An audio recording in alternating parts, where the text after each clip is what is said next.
जो लोग क्रिसमस मनाते हैं आपके पास से जरा एक बार कुरान की ये आयतें सुन लीजिए। सूरह मरियम की आयत नंबर 88, 89, 90, 91, 88, 89, 90, 91। वक़ालु इत्तख़ज़र रहमान वलदा। और इन लोगों ने कहा, किन लोगों ने? वलद दालीन वालों ने कहा, वलद दालीन वालों ने कहा कि रहमान को एक बेटा पैदा हो गया। नऊज़ बिल्लाहि मिन ज़ालिक। वक़ालु इत्तख़ज़र रहमान वलदा लक़द जिअतुम शैअन इद्दा। मेरी बहनें जो कॉलेजों को जाते हैं और अपने फ्रेंड्स को खुश करने हैप्पी क्रिसमस बोलते हैं, जो मेरे भाई जाते हैं खुश करने हैप्पी क्रिसमस बोलते हैं, सुनिए आप जो किताब पढ़ते हैं, ये किताब में अल्लाह ने क्या कहा है? वक़ालु इत्तख़ज़र रहमान वलदा। ये लोग कहते हैं कि रहमान ने किसी को बेटा बनाया है। लक़द जिअतुम शैअन इद्दा। ये सबसे गंदी बात करते हैं अल्लाह के खिलाफ। तकादुस समावाति यतफत्तरन मिन।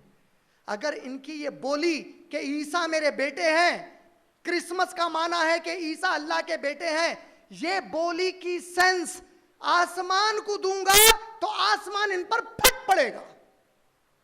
वह तक़िर्रुल जिबालु हद्दा व तंशक़्क़ुल अर्दु। जमीन को दे दूंगा एहसास के क्या बोल रहे हैं, जमीन इनको खुलकर अंदर दफन कर देगी। वह तक़िर्रुल जिबालु हद्दा। पहाड़ों को दूंगा तो पहाड़ रेजा हो जाएंगे इनकी ये बोली पर। अंदऔ लिर्रहमानी वलदा। ये कहते हैं कि रहमान ने किसी को बेटा बना लिया है। हमारे पास हैप्पी क्रिसमस बोलने की दलील क्या है मालूम? नहीं भाई, अब उन लोग, मैं नहीं मानता हूं ये बात को, मैं बिल्कुल ईसा अलैहिस्सलाम को नहीं मानता भाई, मैं भी नहीं मानती हूं। उन्हें उसके अकीदे से हैप्पी क्रिसमस बोल दी मैं। अब कल से लोग एक नया दिन शुरू करते, हैप्पी जिना डे बोल के। हैप्पी जिना डे बोले तो भाई तुम लोग शादी करे नहीं करे, आओ पूरे मिलके आवारागर्दी करेंगे।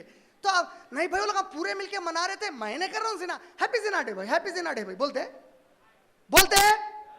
अल्लाह की कसम है, उससे बदतर बात है बोल रहे हैं अल्लाह ताला कुरान में। ये वो बोली से भयंकर बोली है कि रहमान को कोई बेटा हुआ है, और आप इतनी आसानी से बोल रहे हैं।